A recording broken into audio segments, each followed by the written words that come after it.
Oh, hello, and welcome to the Halloween special.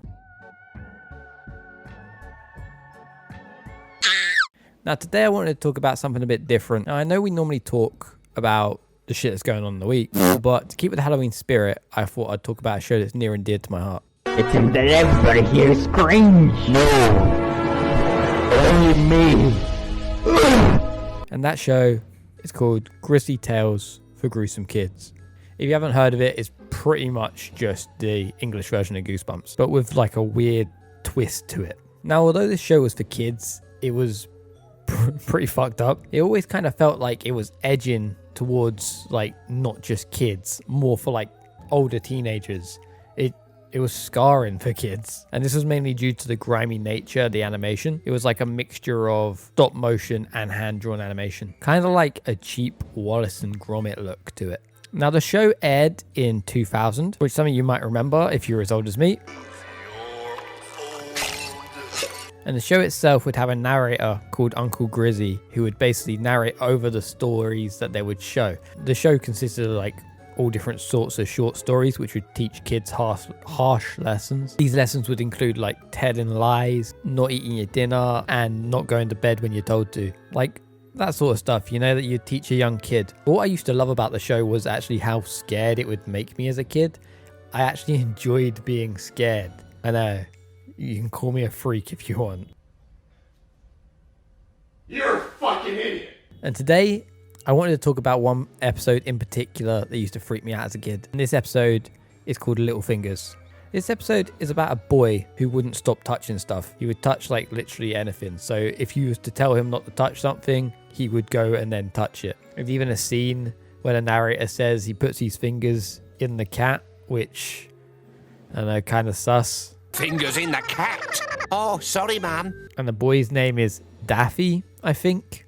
It's either Daffy or Davy or something like that. It's a weird name. Anyways, as the episode continues, the parents of the boy, Daffy, get so fed up with him touching all their stuff that they end up just fucking off on holiday and leaving their son with their 93-year-old granny. So the boy is left alone with his grandma, who by the way is deaf. Now I think that's pretty stupid to leave a boy with a deaf person, especially a young boy that seems to not listen to what he's told. But I don't know, bad parenting, I guess. Anyways, the boy gets so bored, he ends up just picking up the phone and dialing random numbers to see who he ends up finding. But as the boy dials all these numbers, he ends up stumbling across one for a pizza place. And now this isn't any old pizza place. This place is serving like kneecap pies and shit. It's all very sus sounding foods. And I think there's even one called a kidnap caper, which is the one that Daffy decides to pick. And the funny thing is, as he picks that, the pizza guy says, "This is on the child's menu, so you have to be a child to order this." So basically he's saying you have to be a child to be kidnapped, which, I don't know, I thought it was kind of funny. Would you recommend the kidnap caper? Only if you is a child. Is on our children's menu. The pizza guy then proceeds to ask him if he's on his own and where he lives, and Daffy literally just tells him everything. This is kind of like a cry for, don't talk to strangers. Don't give your information out. Like, you'd think that would be the message here, but it's not. So after Daffy tells this guy all of his information, the doorbell then goes off. Now this is where shit turns a bit wild. As he opens the door, the pizza guy is stood there, but you only see his shadow. Daffy asks where his pizza is, and the pizza guy then proceeds to whip out a gun and tell him to get in the van. Yes, that is what happens. This is a kid's show. Man, fuck them kids, bro. And without question, Daffy then just stumbles over to his car and gets in like nothing's going on. Like he's just well chill about it. Now I know what you lot are probably thinking. You're probably thinking, oh, that's the end of it. You know, it's probably scary because a kid got kidnapped at gunpoint in a kid's show. Kind of crazy. But you're wrong. That's not what freaked me out as a kid. And this isn't the end of the story. So after the pizza guy kidnaps Daffy, the next day, a ransom note turns up at his house. Now in this ransom note, the pizza guy wrote that he had Daffy, and in order to get him back, the parents would have to pay a reasonable amount of money. Now, to prove that he had Daffy, he enclosed one of Daffy's fingers. Yes, you heard that right. He cut the boy's fingers off and just posted them through a letterbox. This is a kid's show. And this is what freaked me out as a kid. Every time we'd get a letter through the door, I would feel weird, you know? I'd feel a bit on edge. Now, I know that wasn't the message that they were trying to show here, but to me as a kid, as a stupid kid, I thought, wow, these letters have probably got fingers in them.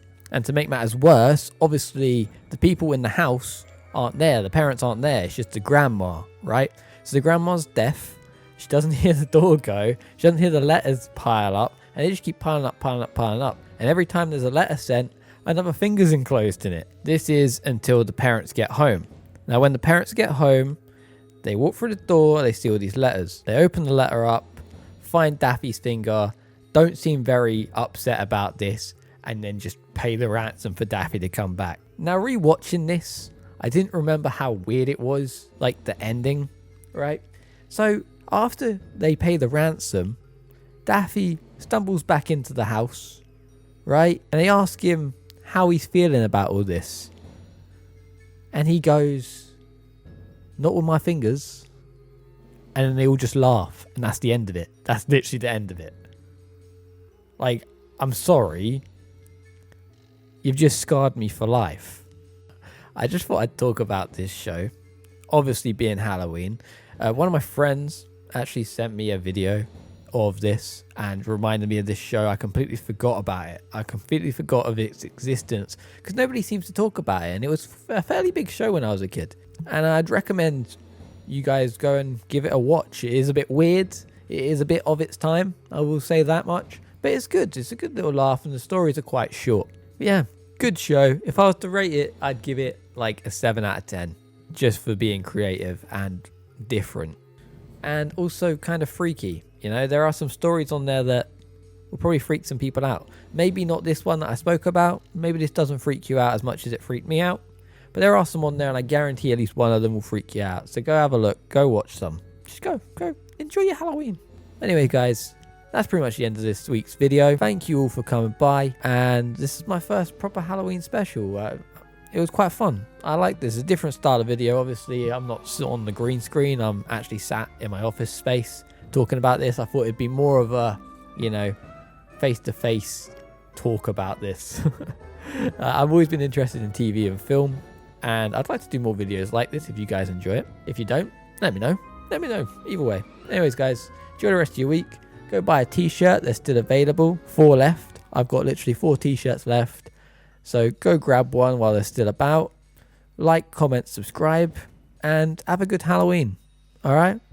See you later, guys.